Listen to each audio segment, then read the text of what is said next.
So hello everyone, मैं स्वाति शर्मा स्वागत करती हूँ आप सबका अपने यूट्यूब चैनल पर। तो जैसा कि आप सबको पता है कि हम लोग इंग्लिश की वॉल्यूम 1 जो है कंप्लीट कर रहे हैं, जिसमें हम लोग चैप्टर 1 और चैप्टर 2 कंप्लीट कर चुके हैं।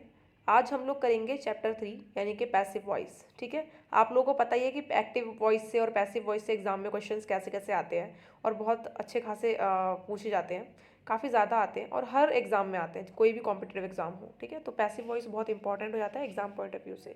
ठीक है, डेली लाइफ में यूज़ करने के लिए इतना इंपॉर्टेंट नहीं है, बहुत पैसिव वॉइस मतलब है इंपॉर्टेंट, बट ये एग्जाम पॉइंट ऑफ व्यू से ज़्यादा इंपॉर्टेंट है। ठीक है, जैसे कि मैंने आप लोगों को बताया कि अगर आप इंग्लिश बोलना भी सीखना चाहते हैं, इंग्लिश अपनी अच्छी करना चाहते हैं ना, वैसे भी डेली लाइफ के लिए, तो भी आप इस जो है सीरीज़ को कंप्लीट कर सकते हैं। आपकी इंग्लिश काफ़ी अच्छे लेवल पे आ जाएगी। ठीक है, तो बिना टाइम वेस्ट के वीडियो को स्टार्ट कर लेते हैं। ठीक है, तो हम लोग देखेंगे पैसिव वॉइस के बारे में। ठीक है, तो क्या बोल रहा है ये ज़रा देखते हैं। यहाँ पर वर्ब का वह रूप वॉइस कहलाता है जिससे पता चलता है कि कर्ता कोई काम करता है या कर्ता पर कोई काम होता है। ठीक है, आप अभी एग्जाम्पल देखेंगे तो समझ जाएंगे। इसमें ये बोल रहा है कि वर्ब का ऐसा रूप होता है, वॉइस कहलाता है, जिससे पता चले कि कर्ता जो है यानी कि काम करने वाला जो है वो कोई काम कर रहा है या कर्ता पर कोई काम हो रहा है। जैसे एग्जाम्पल देख लेते हैं। एक्टिव वॉइस, देखो दोनों की नॉलेज आप लोगों को होनी चाहिए, एक्टिव वॉइस और पैसिव वॉइस, तभी आपको समझ में आएगा कि हम पैसिव वॉइस का मतलब क्या है एक्चुअली। ठीक है, मैं आप लोगों को एक शुद्ध हिंदी मान लो या फिर एकदम शुद्ध मतलब एक देसी लैंग्वेज में आप लोगों को बता दूं या कुछ भी, जिससे कि आपको इजीली समझ जाओगे। तो मैं आपको बता देती हूँ एकदम सिंपल तरीके से। सिंपली हम जो है एक्टिव और पैसिव वॉइस क्या होते हैं। एक्टिव वॉइस वो होते हैं जब हम किसी बात को डायरेक्टली बोलते हैं कि जैसे कि वो काम करता है, और पैसिव वॉइस होता है जब हम किसी चीज़ को इनडायरेक्टली बोलते हैं जैसे कि ये काम उसके द्वारा किया जा रहा है। समझ रहे हो आप, जो चीज़ हम सिंपली एकदम डायरेक्टली बोल रहे हैं कि वो ये काम कर रहा है, तो ये तो हो गया एक्टिव वॉइस। लेकिन किसी भी चीज़ को घुमा फिरा के बोल रहे हैं तो है ना, किसी और तरीके से बोल रहे हैं, जैसे कि यह काम उसके द्वारा करवाया जा रहा है। ठीक है, तो ये हो जाता है पैसिव वॉइस। ठीक है, या फिर ये काम उसके द्वारा करा जा रहा है। ठीक है, तो ये पैसिव वॉइस होता है। एक्टिव वॉइस मतलब सीधी सिंपल सादी इंग्लिश, और पैसिव वॉइस मतलब घुमा फिरा के बात करना बस। ठीक है, इसके यूजेस आपको पता चल जाएंगे आगे चल के। चलो स्टार्ट कर लेते हैं। तो क्या बोला इसमें, वर्ब का वह रूप एक्टिव वॉइस कहलाता है जिससे यह ज्ञात हो कि सब्जेक्ट जो है, कर्ता जो है, किस क्रिया को किस कर्म पर करता है।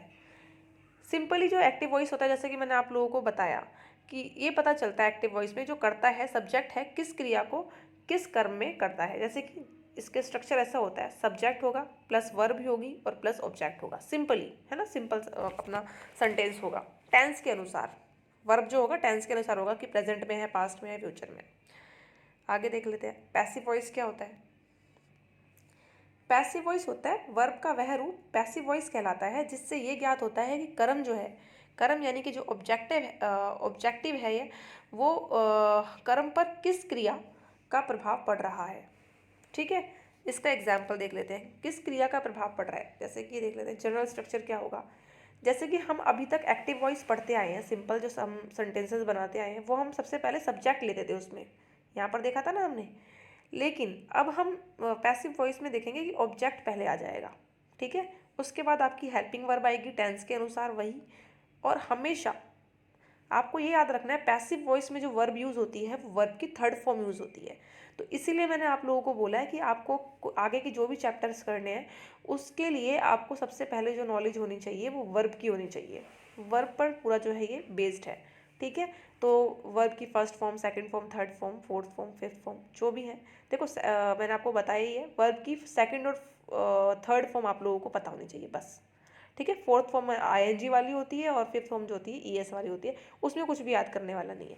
बेसिकली मैं आप लोगों को ये बोलना चाहती हूँ, अगर आप वर्ब अच्छे से करना चाहते हो तो आप पहले तो उसके जो नॉलेज ले लो, मैंने जो उसमें पढ़ाया है, साथ ही साथ जो मैंने उसमें वर्ब्स कराई है ना, उसकी फर्स्ट, सेकेंड और थर्ड फॉर्म आप लोगों को ज़रूर पता होनी चाहिए। ठीक है, खासकर थर्ड फॉर्म। ये देख लेते हैं,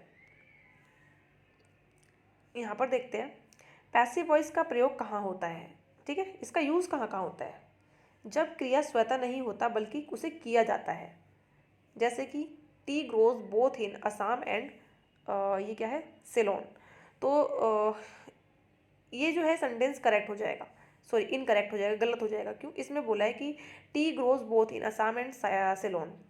चाय जो उगती है वो असम और सिलोन दोनों में उगती है, लेकिन नहीं, उगती नहीं है। ऐसे इसका जो सेंटेंस बनेगा वो ऐसे बनेगा, T is grown both in Assam and Ceylon, क्योंकि वो उगाई जाती है, ठीक है, वो उगती नहीं है, उगाई जाती है, ठीक है। तो T is grown both in Assam and Ceylon, ठीक है। देखो अब नेक्स्ट सेंटेंस देख लेते हैं। जब क्रिया महत्वपूर्ण हो यानी घटना, कोई भी घटना जो है वो महत्वपूर्ण हो, जैसे कि he was rushed to the hospital where he was declared brought dead, ठीक है। तो इसका एग्जाम्पल आप लोगों को मैं बताती हूँ, एक सेकेंड, शिट, फिर से पेन का, ठीक है, एक सेकेंड। इसमें क्या बोला है, he was rushed to the hospital where he was declared brought dead. इसका मतलब आपको मैं बता देती हूँ पहले। उसे अस्पताल ले जाया गया जहाँ उसे मृत घोषित कर दिया गया कि वो मर चुका है। तो देखो यहाँ पर कोई काम कराया गया, आप समझ रहे होंगे कि सिंपल सेंटेंस जब हम करते थे, यानी कि एक्टिव वॉइस वाले जो हम करते थे, ये हम बोलते उसे ले गए, उसने खाया, उसने पिया, वो गए, तो सिंपल ही सेंटेंस। लेकिन यहाँ पर किसी के द्वारा करवाया गया, कुछ सेंटेंसेस ऐसे ही होंगे, he was rushed to the hospital, उसे हॉस्पिटल ले जाया गया और वहाँ पर उसको मृत घोषित कर दिया गया। तो इस टाइप के सेंटेंसेस जो होते हैं, जैसे कि जब क्रिया महत्वपूर्ण हो यानी कोई घटना, ठीक है। एग्जाम्पल, इस वाक्य में घटना महत्वपूर्ण है यानी किसी दुर्घटना के बाद घायल व्यक्ति को तुरंत अस्पताल ले जाना और उससे मृत घोषित किया जाना। यहाँ घायल का अस्पताल ले जाने वाले लोग और यह घोषणा करने वाले डॉक्टर की घायल को मृत लाया गया, और क्या लिखा है ये, अप्रोसेसिंग, अप्रासंगिक, इररेलेवेंट है, ठीक है। आप समझ गए होंगे इसको, क्योंकि हिंदी में लिखा हुआ है, ठीक है। अस्पताल ले जाने वाले लोग हैं और ये घोषणा करने वाले डॉक्टर की घायल को मृत लाया गया, ये इररेलेवेंट है, ठीक है। अब देख लेते हैं यहाँ पर, जब कर्ता का पता नहीं है, हमें बस ये देखना है यहाँ पर आपको सिंपली कि हम कहाँ कहाँ पैसिव वॉइस का यूज़ करते हैं, ये चीज़ें आपके दिमाग में रहनी चाहिए बस, और कुछ भी नहीं है, ठीक है। बेसिक जो वैसे जो इसका जो इम्पोर्टेंट काम है वो ये, इसका स्ट्रक्चर आपको याद करना पड़ेगा, जो मैं आपको बताऊंगी अभी एग्जाम पॉइंट ऑफ व्यू से। नेक्स्ट, और कहाँ यूज़ कर सकते हैं पैसिव वॉइस का, जब आप ये सोच रहे होंगे ना कि जब हम एक्टिव वॉइस में बात कर सकते हैं सिंपली, तो हम पैसिव वॉइस को क्यों लाए हैं अपनी लाइफ में, क्यों हमने इसको फालतू में टेंशन देने के लिए ऐड किया। टेंशन देने के लिए नहीं, इसका भी बहुत बड़ा यूज़ होता है, खासकर प्रोफेशनल लेवल पे इसका यूज़ होता है, ठीक है। देखते हैं नेक्स्ट कहाँ यूज़ होता है इसका, जब कर्ता का पता नहीं हो या ये महत्वपूर्ण नहीं है कि कर्ता कौन है।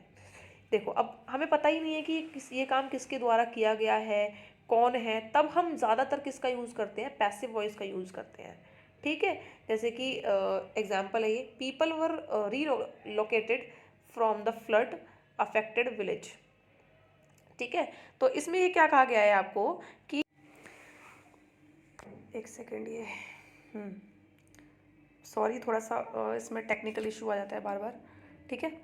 हाँ, तो मैं आप लोगों को ये बता रही थी कि जब कर्ता का भी पता ना हो और या महत्वपूर्ण नहीं है कि कर्ता कौन है, हमें पता ही नहीं है, ये बताना भी ज़रूरी नहीं है, खाली हमें इन्फॉर्मेशन देनी है। इसमें क्या बोला है, people were relocated from the flood affected villages. तो इसमें क्या बोला है कि ना, जो लोग थे, लोगों को स्थानांतरित दूसरी जगह पर ले जाया गया, कहाँ से, जहाँ पे बाढ़, जो बाढ़ यानी कि फ्लड अफेक्टेड विलेजेस, जहाँ पर बाढ़ आई हुई थी, जिस जगहों पर फ्लड अफेक्टेड विलेजेस से उनको कहाँ ले जाया गया, कहीं और ले जाया गया। इसमें बोला है कि लोगों को बाढ़ से जो ग्रस्त हैं एरियाज़ हैं वहाँ से निकाल के कहीं और ले जाया गया, सिंपली इसमें बोला है। पर इसमें ये नहीं बोला कि कौन लेके गया, किया किसने ये नहीं पता, बस हमें ये पता है कि ये काम हुआ है। तो ऐसी जगह पर जहाँ पर हमें पता ही नहीं है, कि सब्जेक्ट का नहीं पता, वहाँ पर भी हम पैसिव वॉइस का यूज़ करते हैं, ठीक है। आई होप आप लोगों को समझ आ रहा होगा, मैं प्रोफेशनल टीचर नहीं हूँ, बट मैं ट्राई कर रही हूँ कि आप लोगों को मैं समझा पाऊँ, बस इतनी सी बात है। नेक्स्ट है हैपन एंड एग्री, हमेशा एक्टिव वॉइस में आते हैं, ठीक है। जो हैपन होते हैं, एग्री होते हैं, ऐसे वर्ड हम हमेशा किस में यूज़ करते हैं, एक्टिव वॉइस में यूज़ करते हैं। ये आप लोगों को अपने कॉमन सेंस के लिए याद रखना है, अपनी थोड़ी नॉलेज के लिए, जिससे कि एग्जाम में आपको पता रहे, है ना।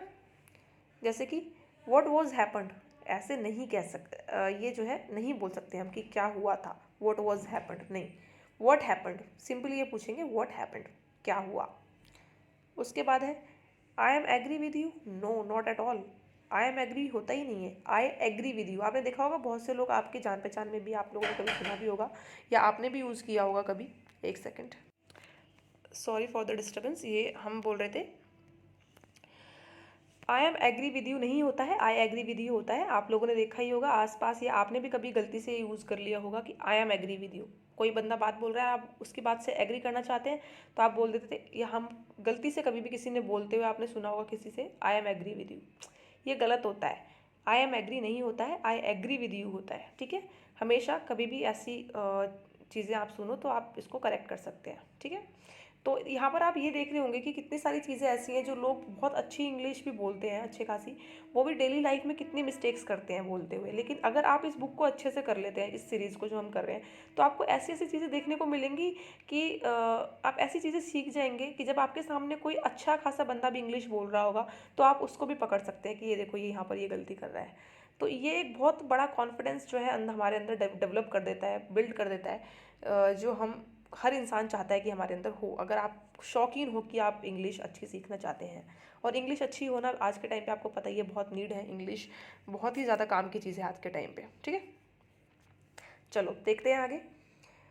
यहाँ पर situated and taken a back, इसका मतलब होता है भौचक्का होना, हमेशा पैसिव वॉइस में आते हैं। ठीक है, situated and taken a back जो वर्ड है आपको ये ध्यान में रखना है। ठीक है, ये हम हमेशा किस में यूज़ करते हैं, पैसिव वॉइस में।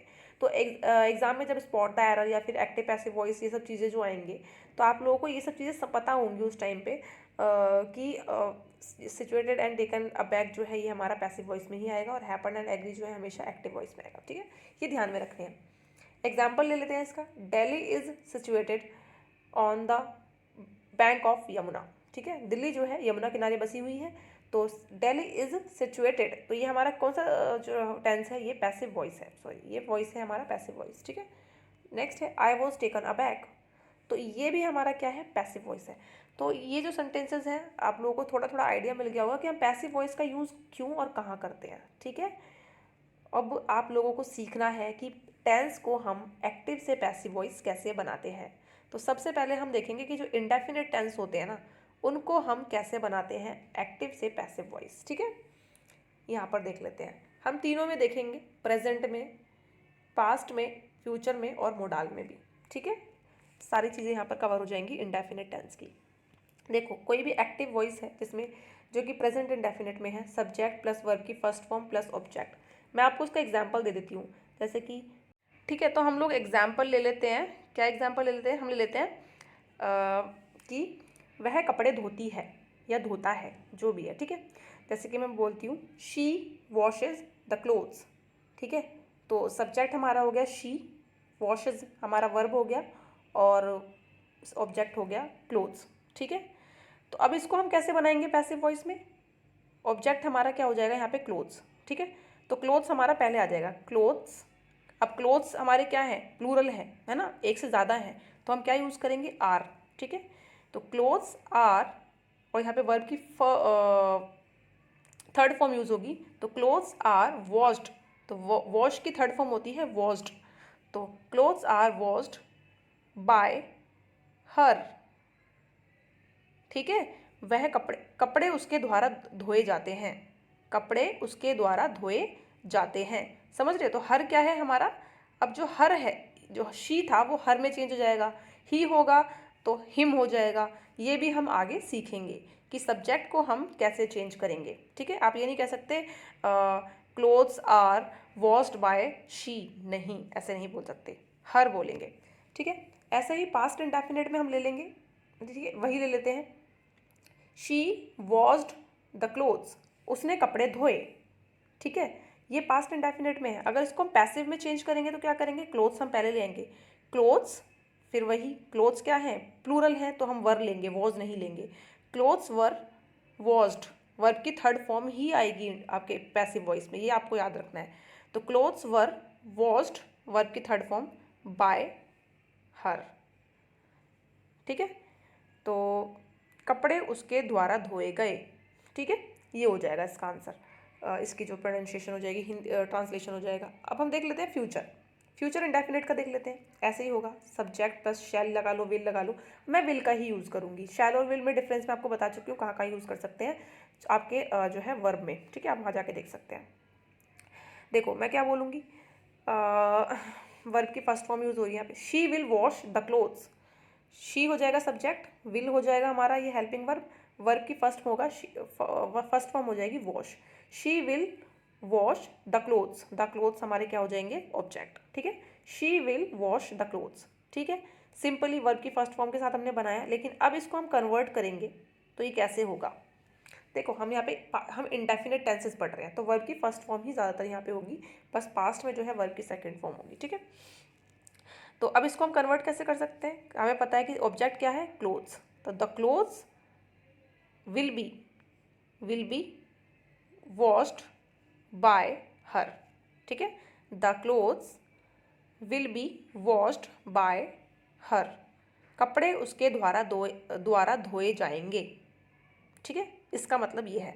आई होप ये आप समझ रहे होंगे मैं क्या कहना चाह रही हूँ। एक्टिव में हम बोलते हैं वह कपड़े धोती है, पैसिव में हम बोलेंगे कपड़े उसके द्वारा धोए जाते हैं। आप लोगों को अभी मैं मोडाल वाला करवा देती हूँ, फिर मैं आपको बताती हूँ। नेक्स्ट मोडाल को हम, मोडाल इंडेफिनेट वाले को हम कैसे चेंज कर सकते हैं पैसिव में। एक्टिव में हम क्या बोलेंगे, एग्जाम्पल ले लेते हैं, मोडाल हम कैन ले लेते हैं, कैन बहुत ही फेमस मोडाल है। She can wash the clothes, वह कपड़े धो सकती है, ठीक है। मैंने एक ही वर्ब यूज़ कर रही हूँ हर जगह पे, she can wash the clothes. तो इसको हम कैसे चेंज कर सकते हैं पैसिव वॉइस में, पहले हमारा ऑब्जेक्ट आ जाएगा। आपको याद रखना है कि पैसिव वॉइस में हमेशा ऑब्जेक्ट पहले आ जाएगा, ठीक है। The clothes can be, can का क्या बन जाएगा, कैन बी बन जाएगा। कुड का क्या बन जाएगा, कुड बी बन जाएगा। वुड का क्या बन जाएगा, वुड बी बन जाएगा। तो मोडाल के साथ क्या लग जाएगा, बी लग जाएगा। The clothes can be washed, verb की थर्ड फॉर्म ही रहेगी, वॉश्ड बाय हर। तो ये आपका जो है मोडाल इंडेफिनिट जो है ऐसे पैसिव वॉइस में कन्वर्ट हो जाएगा। अब मैं आपको ये बताती हूँ, आप लोगों को ना ये जो आपके हैं ये हम लोग जो है टेंसेस में कर चुके हैं, इसमें आपकी रिवीजन होती जाएगी साथ के साथ, है ना। टेंसेस की यहाँ पर आप देख रहे होंगे, जैसे हम लोगों ने पढ़ा था present indefinite, past indefinite, future indefinite, modal indefinite. Modal indefinite नहीं पढ़ा था ऑब्वियसली। तो ये जो हमने पढ़ा था इसकी रिवीजन भी हो रही है आपके हाथ के साथ साथ, आप पैसिव वॉइस के बारे में भी सीख रहे हैं। तो आपको ये कमांड पे होनी चाहिए, आपको ये समझना पड़ेगा कि आपका जो ऑब्जेक्ट है वो फर्स्ट आ जाएगा। अब इसके एग्जाम्पल्स आप आगे देखोगे तो समझ जाओगे कि हम क्या करने वाले हैं, बट ये आपको रटने पड़ेंगे। और रटने नहीं है, अगर आप नहीं चाहते रटना तो आप क्या करो, हर एक उस पर फॉर्मूला, ये सारे फॉर्मूले हैं ना, हर फॉर्मूले पे, हर एक स्ट्रक्चर पे आप सेंटेंसेस बनाओ, ठीक है। आगे देखते हैं। देखो चेंज द वॉइस, एक्टिव को पैसिव में हमने कैसे चेंज किया है। पुलिस अरेस्टेड हिम, पुलिस ने उसको अरेस्ट किया, सिंपल है। ही वॉज अरेस्टेड, उसे अरेस्ट किया गया, ठीक है।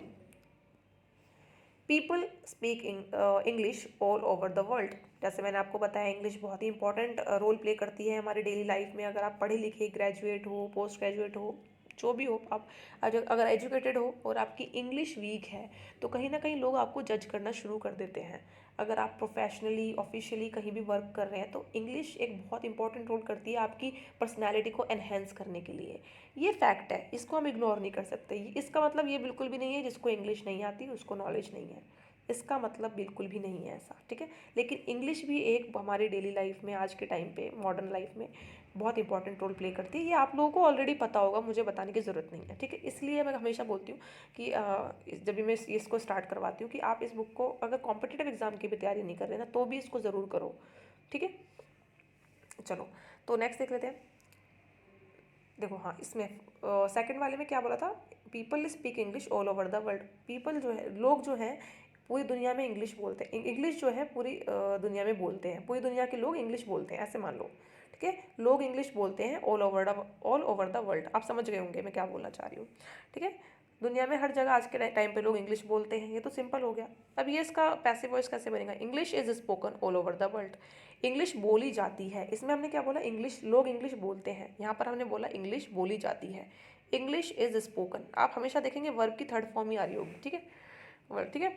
उसके बाद हम देखेंगे थर्ड में क्या बोला है, a teacher teachers English here, एक टीचर यहाँ पर इंग्लिश पढ़ाती है, ठीक है। इसकी पैसिव बनेगा English is taught here, English यहाँ पढ़ाई जाती है।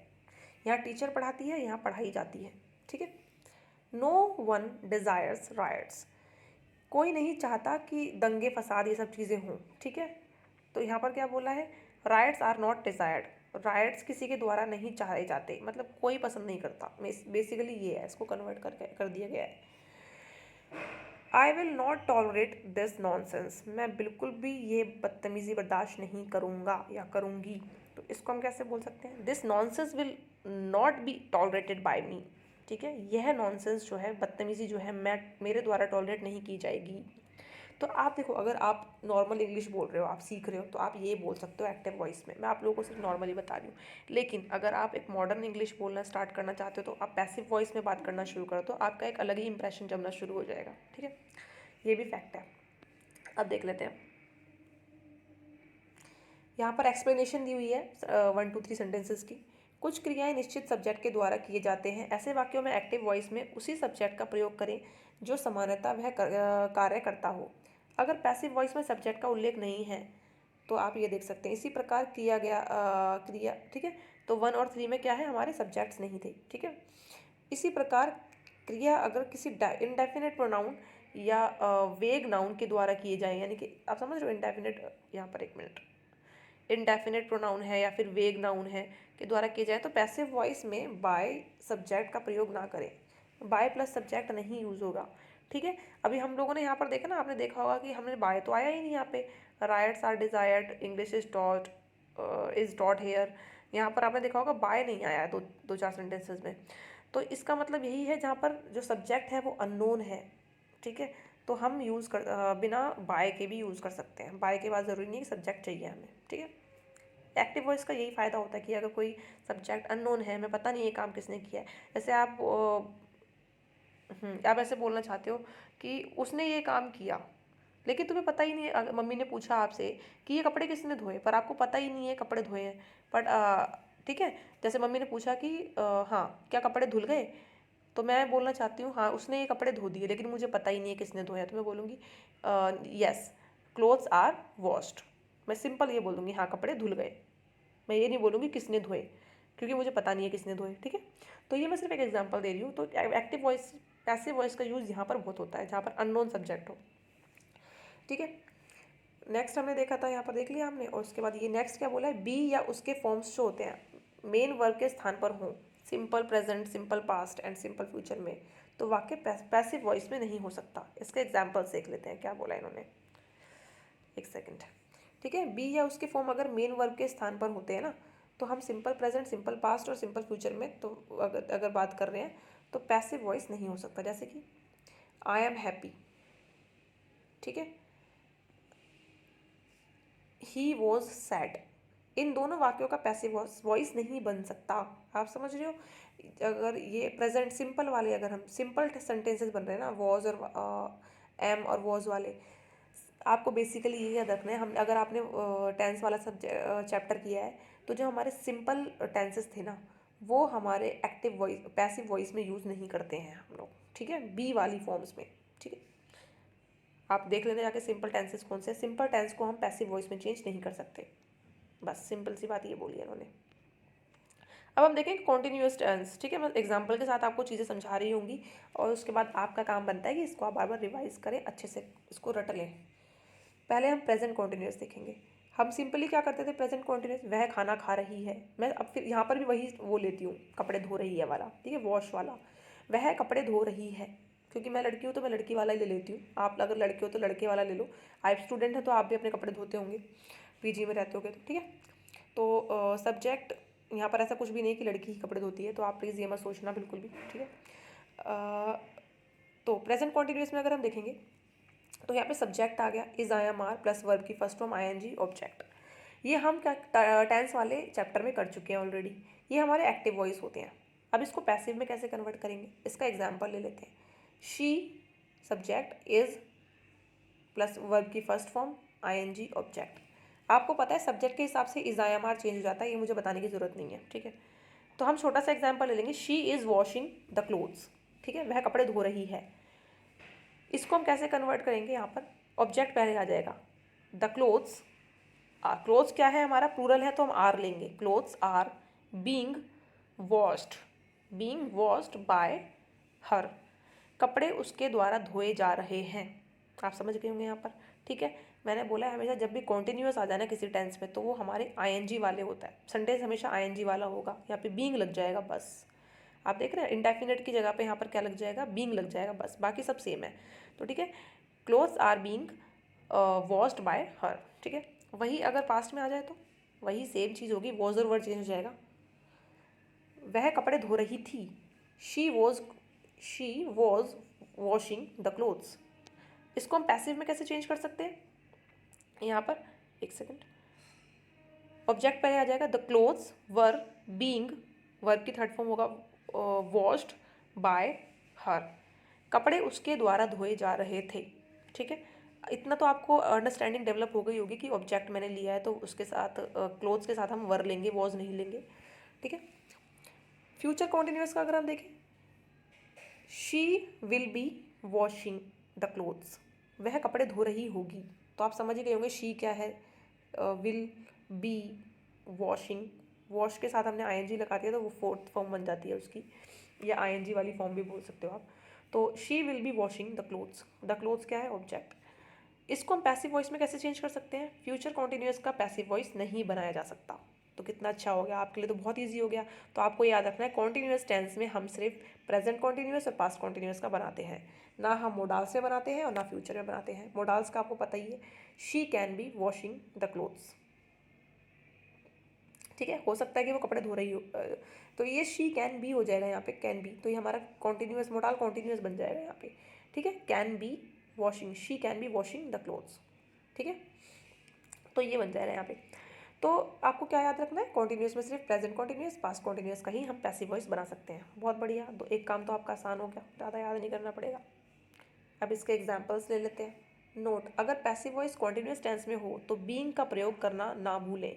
मैंने अभी आपको क्या बोला, कॉन्टिन्यूअस वर्ड जहाँ पर आ जाए वहाँ पर आईएनजी वाला कोई ना कोई वर्ब जरूर होगा, तो यहाँ पर हम बीइंग का यूज़ करते हैं और वर्ब की थर्ड फॉर्म। और मैंने आपको ये भी बताया कि पैसिव वॉइस का कोई भी सेंटेंस होगा तो वर्ब की थर्ड फॉर्म यूज़ होगी, ठीक है। तो देख लेते हैं, चेंज द वॉइस, जैसे कि the committee is looking into the matter, ये एक्टिव वॉइस हो गया, ठीक है। कमेटी जो है मैटर के बारे में सोच रही है, ठीक है, बात कर रही है, देख रही है, सोच रही है। द मैटर इज़ बीइंग, इसका एक्टिव वॉइस कैसे, एक सेकेंड क्या हो गया, इसका पैसिव वॉइस बनेगा, the matter is being looked into by the committee, ठीक है। तो ऑब्जेक्ट के बाद बाय लगाना, मतलब ऑब्जेक्ट अगर सब्जेक्ट जो होता है लास्ट में, सब्जेक्ट से पहले बाय लगाना ना भूलें, ठीक है। इसमें बाय का बहुत यूज़ होता है पैसिव में, ठीक है। वर्ब की थर्ड फॉर्म ना भूलें, कॉन्टिन्यूअस वाले में बीइंग लगाना ना भूलें, ये कुछ चीज़ें जो है आपको दिमाग में रखनी है, ठीक है। जैसे कि ये वाला एग्जांपल ले लेते हैं, they are laughing at you, वो आप पर हंस रहे हैं। इसको कैसे बनाएंगे, they are being laughed at by me, तो आपको ये याद रखना है लाफ्ड एट भी लगाना है साथ में, ठीक है, लाफ्ड एट, क्योंकि यहाँ पर आपने लाफिंग को किस में चेंज किया, लाफ्ड में, वर्ब की थर्ड फॉर्म में जो है कन्वर्ट हो जाएगा ये जो है आपका, क्योंकि हमने बीइंग यूज़ कर लिया यहाँ पे, ठीक है, ठीक है। तो you are being laughed at by him, by them, ठीक है। तो ये आपका हो जाएगा। इसमें आप कैसे बोल सकते हैं, आप बोल सकते हैं कि उनके द्वारा तुम पर हंसा जा रहा है, ऐसे है कुछ, ठीक है, ऐसे कर लेते हैं। हाँ, मैं खुद ही प्रॉब्लम क्रिएट करती हूँ अपने आप से। Okay, the accused is being produced before the court, ठीक है। तो ये वाला जो सेंटेंस है आप देख सकते हैं, द पुलिस आर, ये ऑलरेडी पैसिव में कर दिया क्या, हाँ, इन्होंने क्या करा ना, पहले ही इन्होंने क्या कर दिया है, एक्टिव यहाँ पर क्या ले लिया, पैसिव वॉइस ले लिया, उसके बाद एक्टिव वॉइस लिया है, ठीक है। The accused is being produced before the court, जो एक्यूज्ड है यानी कि आरोपी को कोर्ट के सामने पेश किया गया। और यहाँ पर बोल रहे हैं the police are producing the accused before the court, police जो है आरोपी को कोर्ट के सामने पेश कर रही है, ठीक है। ये पैसिव वॉइस, आप एक्टिव वॉइस हो जाएगा। अब यहाँ पर देख लो, यहाँ पर पैसिव वॉइस दे दिया, right to protest peacefully is being demanded by the revolutionaries, जो राइट टू प्रोटेस्ट है शांति से। आपको पता है कि हमारे देश में प्रोटेस्ट का अधिकार है, लेकिन पीसफुली होना चाहिए। आप कोई भी आंदोलन कर रहे हैं वो पीसफुली होना चाहिए, दंगे फसाद नहीं होना चाहिए, ठीक है।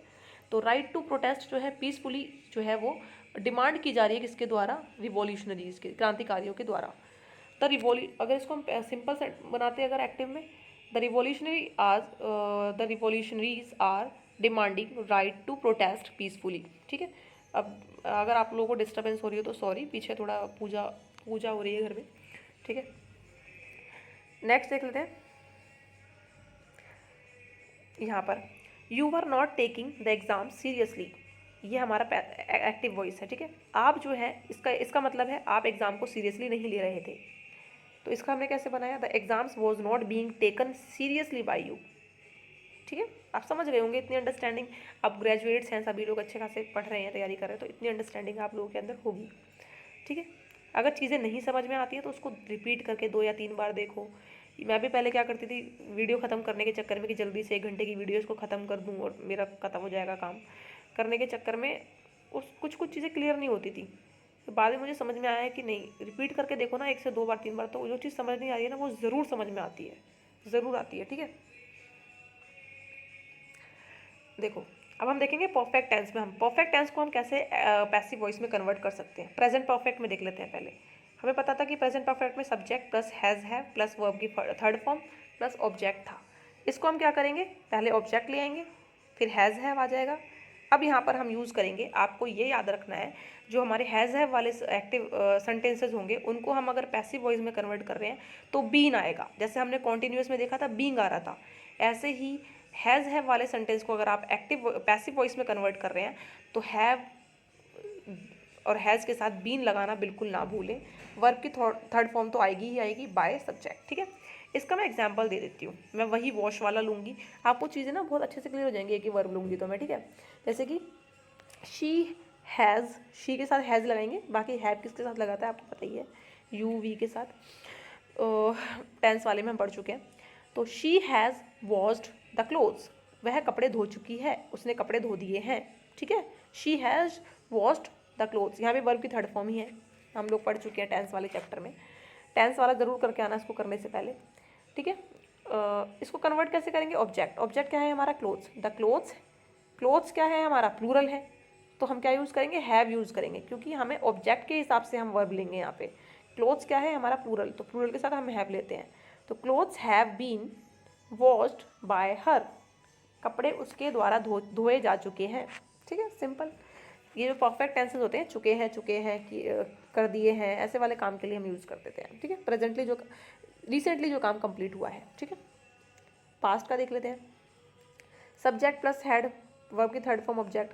She had washed the clothes, उसने कपड़े धो दिए थे, ठीक है।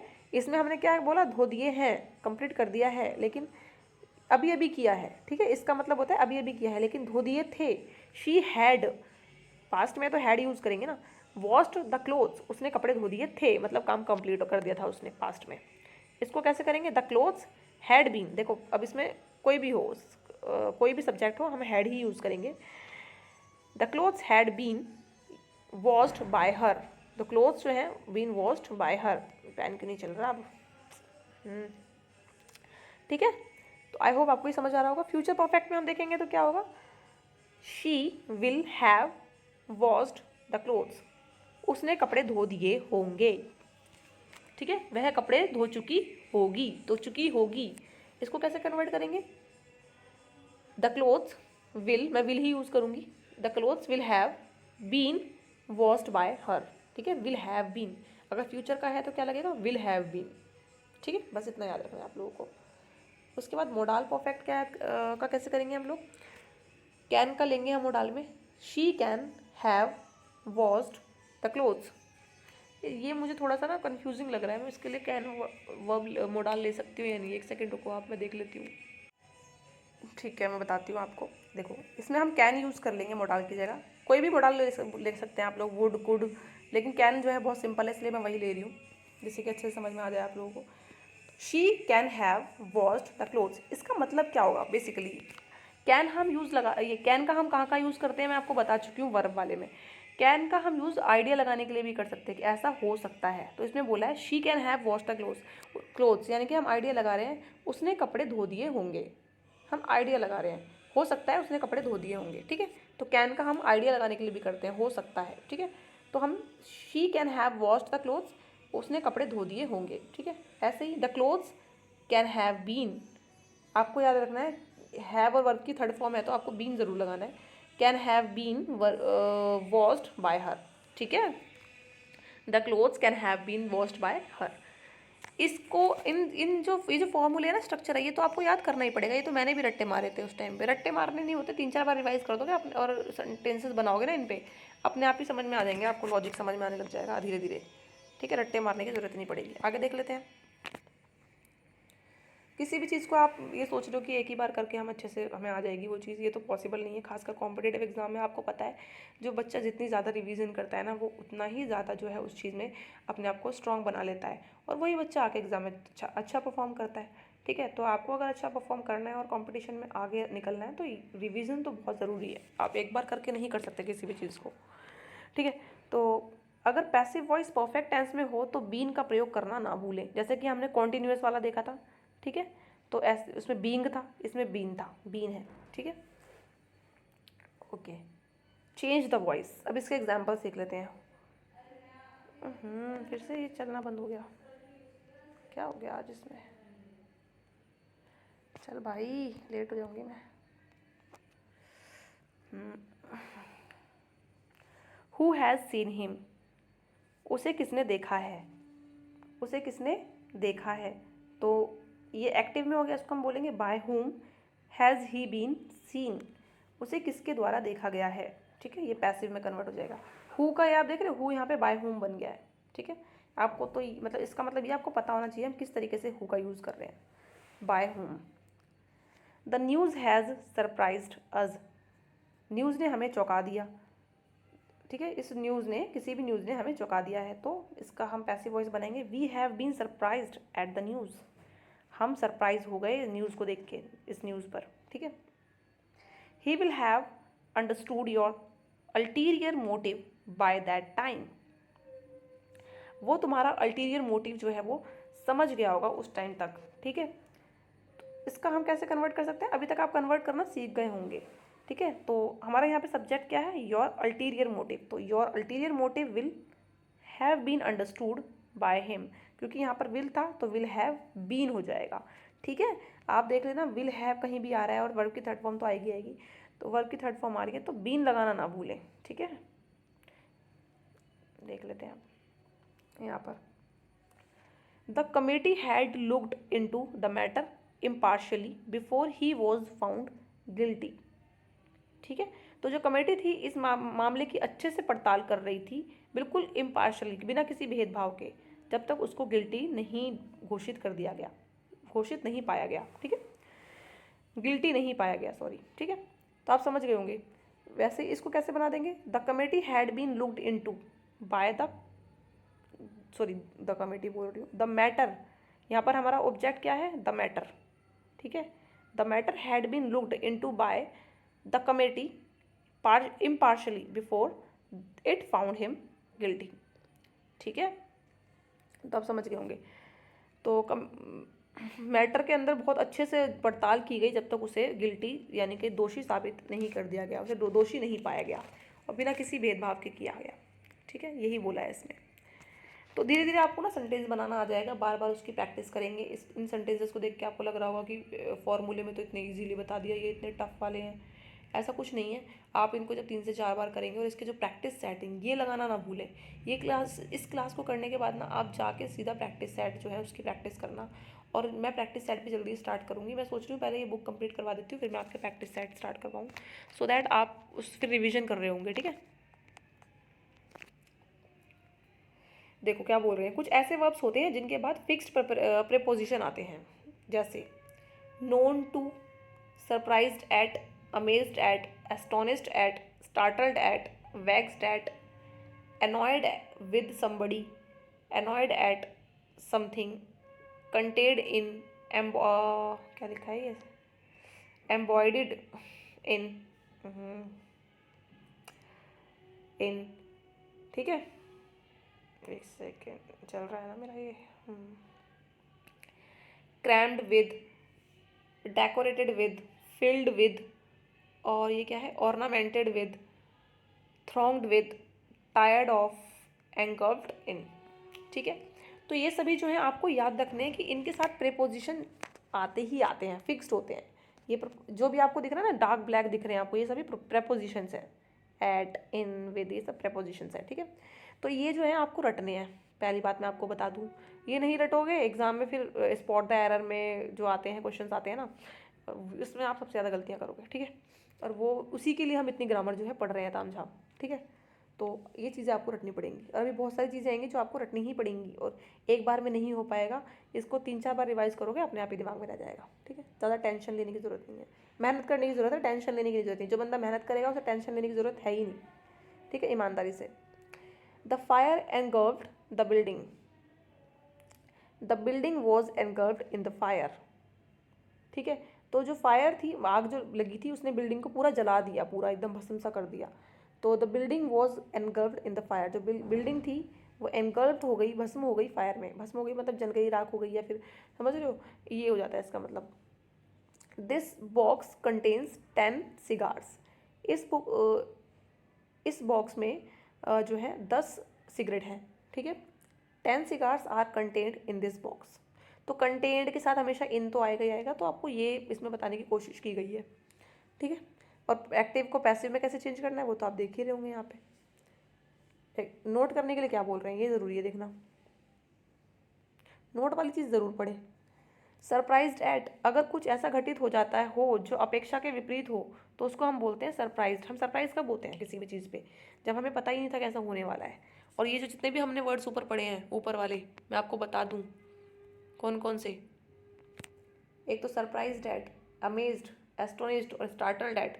ये जो वर्ड्स है ना, ये सभी के सभी क्या है, इसका मतलब होता है चौंक जाना किसी चीज़ पर। ठीक है, और अभी आप वोकैबुलरी पढ़ेंगे तो समझ जाएंगे। ठीक है, समझ गए होंगे। ओके, तो अब हम क्या कह रहे हैं, जैसे एग्जाम्पल दिया हुआ है यहाँ पे। I was surprised at his behaviour, he was rude. Surprised by, अगर कुछ ऐसा घटित हो जो अपेक्षित ना हो, सरप्राइज्ड बाय का प्रयोग होता है। देखो सरप्राइज्ड एट क्या होता है, अभी बताया। अगर कुछ ऐसा घटित होता है कि अपेक्षा के विपरीत हो तो सरप्राइज्ड एट हो गया, लेकिन अगर कुछ ऐसा घटित हो जो अपेक्षित ना हो तो सरप्राइज्ड बाय का प्रयोग होगा। ठीक है, आप इसका मतलब अपेक्षा के बिल्कुल विपरीत हो तो सरप्राइज्ड, और अपेक्षित ना हो नॉर्मली सिर्फ तो सरप्राइज्ड बाय। तो आई was surprised at his behaviour, अब देखो बाय का प्रयोग करवा रहे हैं यहाँ पे। I was surprised by his result, मैं उसके रिजल्ट के द्वारा जो है से बहुत सरप्राइज हो गई रिजल्ट से। ठीक है, क्योंकि आपको अपेक्षा नहीं थी, ऐसा नहीं कि अपेक्षा के विपरीत हो गया, पर आपको लग नहीं रहा था। He pass the exam which left me pleasantly surprise, समझ रहे हो, कुछ ऐसा हो जाता है कि खुश भी हो आपकी, हाँ ऐसा हुआ, अच्छी बात है। तो ये थोड़ा सा सरप्राइज एट और सरप्राइज बाय सेंटेंसेस बनाते बनाते आपको अंडरस्टैंडिंग आ जाएगी कि कहाँ हम इसका यूज़ कर रहे हैं। और आपको ये भी समझ रही होगी इसके बिहेवियर पे आप क्या हो रहे हो, सरप्राइज हो रहे हो। एट मतलब होता है पर, रिजल्ट के द्वारा आप, उसके रिजल्ट की वजह से के द्वारा आप खुश हुए हो तो बाय हो जाएगा। थोड़ी सी अंडरस्टैंडिंग जो है वो आपको धीरे धीरे डेवलप हो जाएगी। ये देख लेते हैं, यस नो क्वेश्चन का पैसिव बनाकर उससे पहले इंटरोगेटिव वर्ड्स जोड़ देने से क्वेश्चन बन जाता है। जैसे कि active, have you broken the plate, क्या तुमने प्लेट तोड़ी है। Has the plate been broken by you, क्या प्लेट तुम्हारे द्वारा तोड़ी गई है। अब इन यस नो क्वेश्चन के पहले इंटरोगेटिव वर्ड जोड़कर देखें। जैसे कि एक्टिव है, why have you broken the plate. Passive में why has the plate been broken by you. तो हमने क्या लगा दिया यहाँ पे, क्वेश्चन मार्क लगा के देख लिया, वाई। ठीक है, तो आप समझ ही गए होंगे यहाँ पे।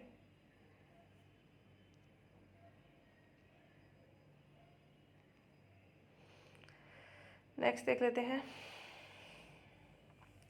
ये हमारे इंटरोगेटिव वर्ड होते हैं, जो होते हैं इंटरोगेटिव वर्ड होते हैं, और जो है बीन ब्रोकन बाय यू। ठीक है, एग्जाम्पल यहाँ पर देख लेते हैं, यह rule why how, when, where, what आदि के साथ लागू होते हैं, किंतु हु और हुम के साथ हम ये यूज़ नहीं करते हैं। ठीक है। Why have you broken the plate, ठीक है, why has the plate been broken by you. तो ये जो है हम हुम और हु के साथ यूज़ नहीं कर सकते हैं। ठीक है। जैसे कि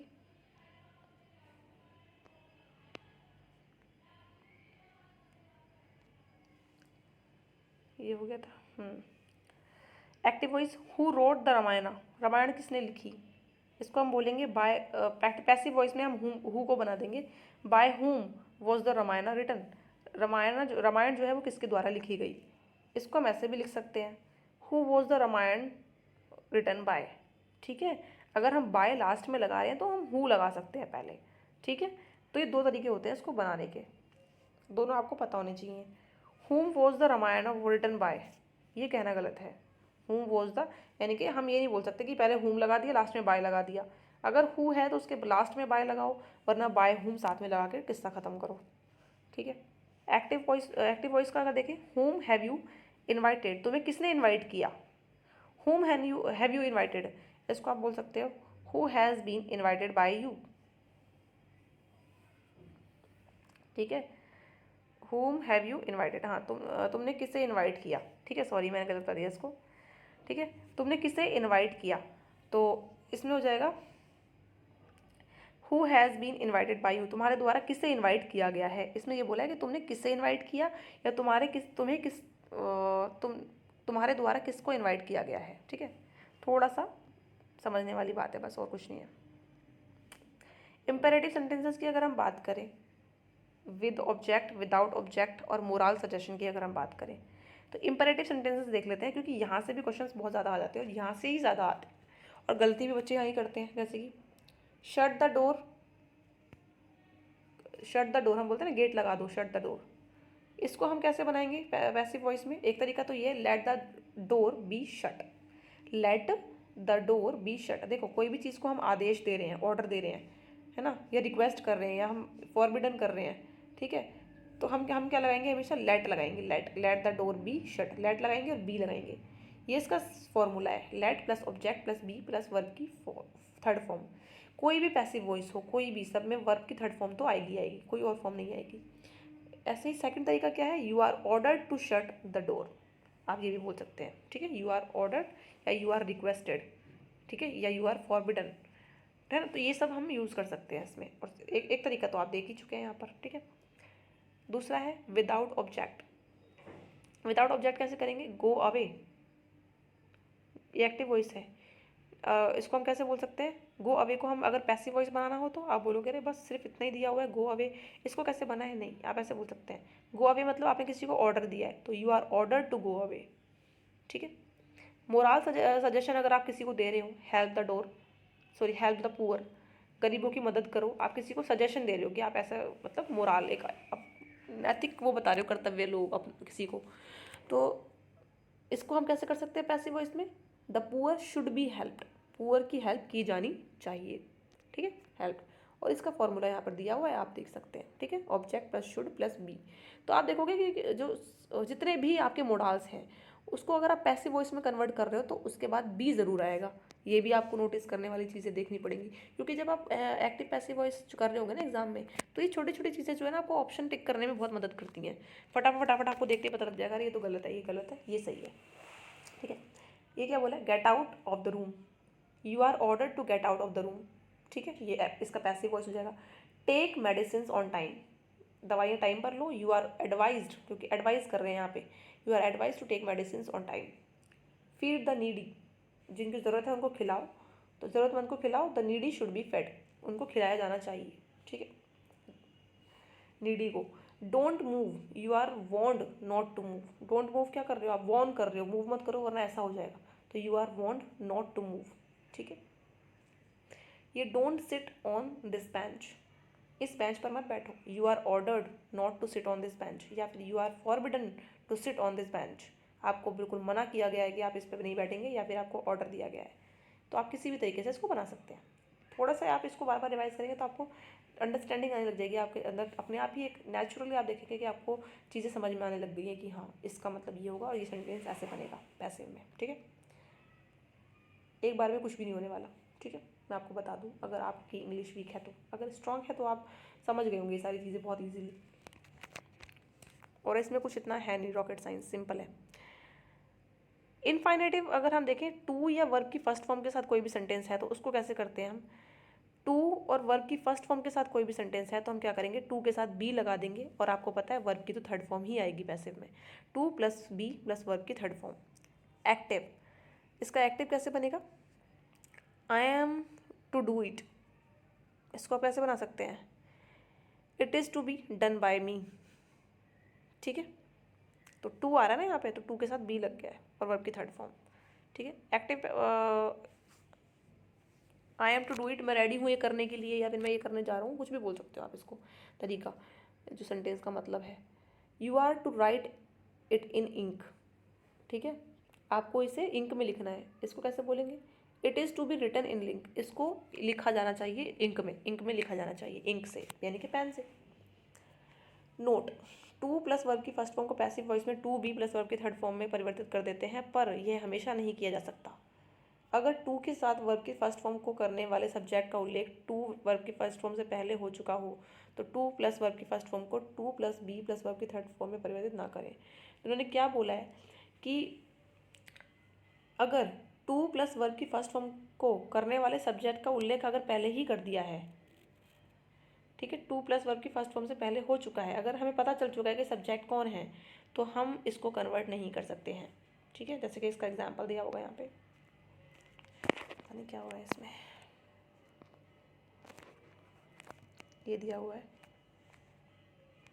active, the teacher gave me a book to read, ठीक है, टीचर ने मुझे एक बुक दी रीड करने के लिए। पैसिव क्या है इसका, I was given a book by my teacher to read, मुझे मेरे टीचर द्वारा बुक दी गई, ठीक है।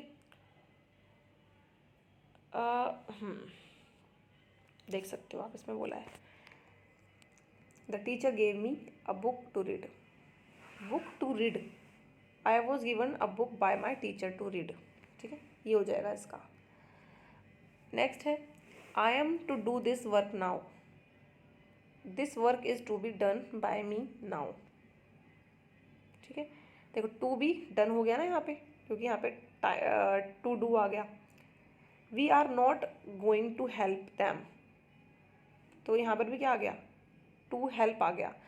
दे are not going to be helped by us, ठीक है, इसका बनेगा ऐसे, they are not going to be helped by us, तो टू बी हो जाएगा यहाँ पे, आप देख सकते हो, सॉरी, टू के बाद कोई भी वर्ब की फर्स्ट फॉर्म है तो अगर पैसिव वॉइस में कन्वर्ट कर रहे हैं तो टू बी के साथ वर्ब की थर्ड फॉर्म आ जाती है। मैं आपको सिंपली बता रही हूँ ये। You need to carry your passport needs to be carried by you, ठीक है, ये इस तरीके से कन्वर्ट हो जाएगा यहाँ पे।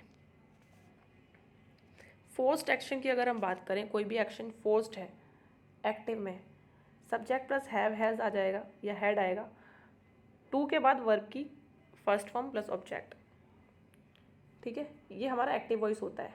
आपको पता है ना, I have to do it, you have to do it, तुम्हें ये करना है, you will have to do it, तुम्हें ये करना होगा, तो ये इस तरीके के जो सेंटेंस है उसमें बात हो रही है यहाँ पे, ठीक है।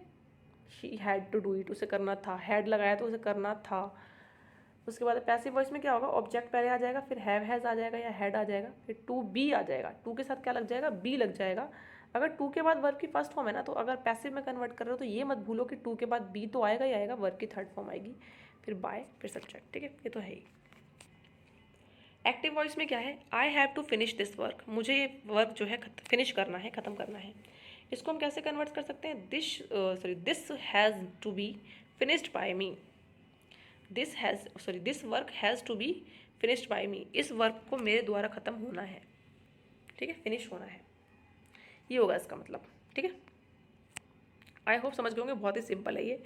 आपको ना ये चीज़ याद ध्यान में रखनी पड़ेगी, क्या कहीं भी टू आ गया और लास्ट टू आ गया और वर्ब की फर्स्ट फॉर्म आ रही है, जैसे यहाँ पे था to finish, to plus verb की फर्स्ट फॉर्म, उसको अगर आपको पैसिव वॉइस में कन्वर्ट करना है ना, तो टू के बाद में बी आ जाएगा, वर्ब की थर्ड फॉर्म आ जाएगी।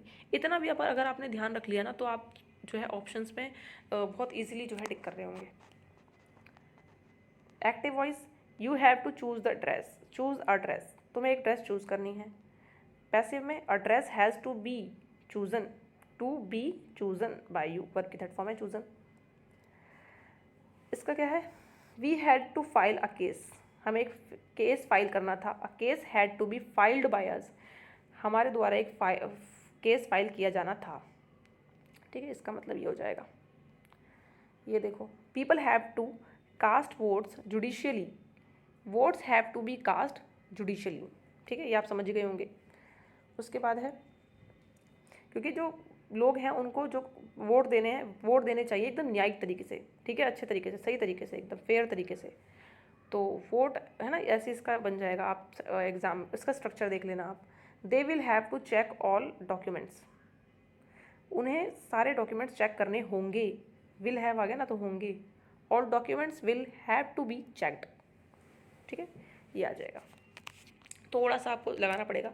देखो, विल हैव टू, यहाँ पे आ गया ना, टू चेक, वर्ब की टू प्लस वर्ब की फर्स्ट फॉर्म, तो यहाँ पे टू बी चेक्ड, और यहाँ पे विल हैव तो वैसे ही रहेगा। ठीक है, और जो हमारा सब्जेक्ट होता है वो ऑब्जेक्ट बन जाता है, और जो ऑब्जेक्ट होता है वो हमारा सब्जेक्ट बन जाता है। ये तो आपको पता ही है। देखो, वर्ब कई बार क्या होता है ना कि हमें सब्जेक्ट जो होता है ना हमारे पैसिव वॉइस में, उसको लगाने की जरूरत नहीं पड़ती है, तो ये मत सोचना कि वो गलत हो गया। ठीक है,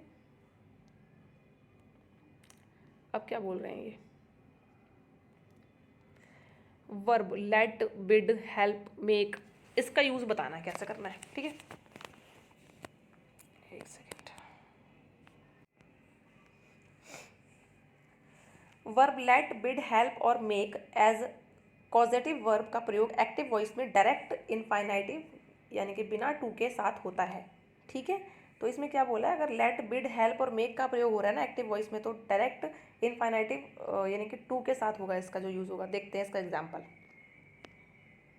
जैसे कि यहाँ पर दिया हुआ है, शी लेट मी गो, वो मुझे जाने देती है। I bade him leave the room, they must help me finish the work, I made him wash all the clothes. ठीक है, तो इसमें क्या हुआ है, they must help me finish the work. ठीक है, तो ये जो सेंटेंसेस है इसमें क्या बोला है इन्होंने, जैसे कि I will make you finish the whole syllabus, you will be made to finish the whole syllabus by me. इसको ऐसे कन्वर्ट कर सकते हैं हम यहाँ पे। ये तो हमारे सिंपल सेंटेंसेस हो गए, आप देख सकते हैं। He bade us clean the table. ठीक है, एक सेकेंड यार, इसको मैं ठीक कर लेती हूँ। ठीक है, कहाँ थे हम यहाँ पर, एक second. He bade us clean the table, उसने हमें टेबल क्लीन करने को कहा। We were bidden by him to clean the table, हमारे टू क्लीन, उसने, उसके द्वारा हमें टेबल क्लीन करने के लिए कहा गया। ऐसा बनेगा इसका जो है पैसिव वॉइस। ठीक है, they helped us clear our doubts, उन्होंने हमारी हेल्प करी डाउट्स क्लियर करने में। We were helped by them to clear our doubts. ठीक है, तो ये आप धीरे धीरे आपकी जो है इसमें अंडरस्टैंडिंग बन जाएगी। यहाँ पर देखो, बिड, हेल्प और मेक का प्रयोग पैसिव वॉइस में टू के साथ ही होता है।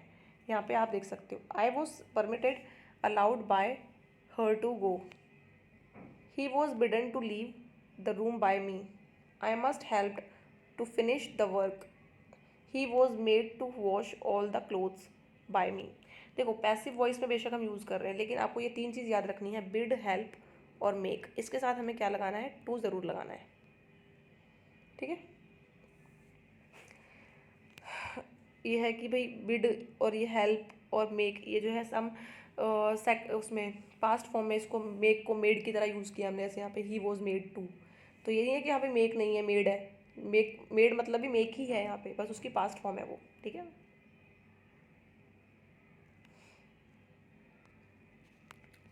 नेक्स्ट देख लेते हैं, कर लेती हूँ उसको मैं फटाफट से।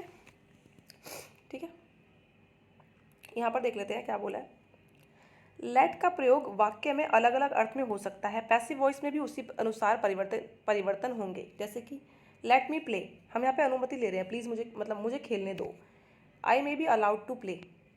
ठीक है, मुझे अलाउ किया जा सकता है खेलने के लिए। ठीक है, let him do this work, उसे ये काम करने दो। Let this work B done by him. ठीक है, इसको हम इस तरीके से भी लिख सकते हैं, let this work B done by him. देखो अगर लेट के साथ डू, लेट अगर एक्टिव वॉइस में है तो लेट के साथ जो है बी जो है यूजुअली आपको देखने को मिलेगा। अभी आगे देख लेते हैं पैसिव वॉइस में। Let us organise a party, हमें पार्टी, चलो ऑर्गेनाइज पार्टी, चलो एक पार्टी ऑर्गेनाइज करते हैं, ठीक है। सलाह या वाक्य में ऑब्जेक्ट भी है, ठीक है, सलाह वगैरह के लिए भी। A party should be organised, ठीक है। तो यहाँ पर हम क्या करते हैं, अपने दोस्तों से बोलते हैं let us party organise a party, यानी कि हम पूछ रहे होते हैं चलो पार्टी ऑर्गेनाइज करें, तो फिर हम ये भी बोल सकते हैं a party should be organised, ठीक है, पैसिव वॉइस में। Let us help the poor, हमें मतलब एक नैतिक सलाह है, गरीबों की हेल्प करते हैं, ठीक है, हेल्प करनी चाहिए, late us help the poor, है ना। अपने दोस्तों से बोल रहे थे चलो यार हमें ना उस हेल्प करते हैं गरीबों की, तो हम ऐसे भी बोल सकते हैं ना, the poor should be helped, poor की हेल्प करनी चाहिए। तो कुछ तरीके होते हैं, ये चीज़ें जो मैं आपको बता दी ना, ये खाली ना आपको रिवाइज करके अपने दिमाग में रखनी है, कुछ भी और नहीं है इसमें ऐसा अलग से। कुछ एक्सेप्शन, ज़्यादातर आप देखोगे एक्सेप्शनल केसेस ही हम इसमें पढ़ते हैं, क्योंकि एग्जाम में जो एग्जामिनर होता है वो एक्सेप्शनल केसेस से ही जो है हमें एग्जाम में देता है चीज़ें, ठीक है। यहाँ पे देखो वर्ब्स फॉलोड बाय एडजेक्टिव्स, देखो कुछ ऐसे होंगे, कुछ अलग अलग चीज़ें भी होंगी, या थोड़ी सी हैं बस खत्म हो गया है, आप देख सकते हो। रोज स्मेल्स स्वीट, रोज़ जो है वो स्वीट खुशबू आती है उसमें से, एक्टिव है, इसको हम कैसे लिख सकते हैं, rose is sweet when it is smelt. इसको हम कैसे इस तरीके से करेंगे, हम ये नहीं बोल सकते रोज़ स्मेल्ट स्वीट, ऐसे नहीं बोल सकते, rose is sweet when it is smelt, ठीक है। जैसे कि subject plus verb plus adjective when, अगर इसमें बोला ना कि अगर कोई भी वर्ब से पहले आपको देख रहे हो यहाँ पे, सॉरी, वर्ब के तुरंत बाद अगर एडजेक्टिव आता है ना, तो हम उसको ऐसे बनाएंगे, ठीक है। आपने देखा होगा कि स्मेल क्या है, वर्ब है, लेकिन स्वीट क्या है, एडजेक्टिव है, तो वर्ब के तुरंत बाद क्या आ गया, एडजेक्टिव आ गया, तो हम उसको इस तरीके से बनाएंगे, subject plus verb according to the tense and number, और क्या नाम है, adjective plus when pronoun helping verb, verb की थर्ड फॉर्म। देखो अब कैसे एग्जाम्पल ले लेते हैं इसके। क्विनिन टेस्ट बिटर, क्विनिन जो है वो कड़वी होती है, टेस्ट कड़वा टेस्ट करती है। Quinine is bitter when it is tested, ठीक है। तो when it is tested, when ज़रूर लगाना है इसमें, आपको देखना पड़ेगा, आपको याद रखना है कि टेस्ट वर्ब के बाद अगर एडजेक्टिव आ रहा है तो तब हम ऐसा करते हैं। दोज मैंगोज टेस्टेड सावर, वो जो आम थे वो खट्टे थे। Those mangoes were sour when they were tasted, ठीक है। तो हम क्योंकि मैंगोज की बात कर रहे हैं तो दे वर लगाएंगे। द कर्ड स्मेल्स सावर, दही जो है खट्टी स्मेल कर रही है, इसको बोलेंगे the curd is sour when it is smelled, ठीक है। ये कुछ तरीके होते हैं बनाने के, कुछ भी नहीं है इसमें, इसमें सिर्फ आपको ये ध्यान में रखनी है चीज़ें कि इस तरीके से भी सेंटेंस बनते हैं। दिस सरफेस फील्स स्मूथ, ये जो सरफेस है वो स्मूथ फील कर रहा है, दिस मतलब स्मूथ है, मतलब है ना, this surface is smooth when it is felt, ठीक है। जब इसे फील किया जाता है तो ये स्मूथ रहता है एकदम सरफेस, ऐसा होता है। जैसे आप किसी चीज़ पे हाथ लगा रहे हैं किसी भी सरफेस पे, वो स्मूथ है। मेडिसिन यूजुअली टेस्ट ऑफुल, जो मेडिसिन होती है यूजुअली आपने देखा होगा गंदी लगती है, अच्छी तो लगती नहीं है। Medicine are usually awful when they are tasted, जब उन्हें टेस्ट किया जाता है, तो ये पैसिव में। तो आप ये देख रहे हो कि इस टाइप के जो सेंटेंस होंगे इनको पैसिव वॉइस में हम कैसे कन्वर्ट कर सकते हैं, कुछ तरीके होते हैं करने के इनको, ठीक है।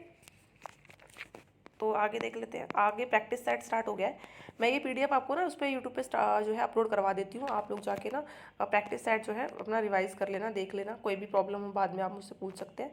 वैसे तो जब हमारा ये सारा कंप्लीट हो जाएगा तो मैं सारे जितने भी चैप्टर्स हैं सबके प्रैक्टिस सेट चैप्टर वाइज करवाऊँगी, ठीक है।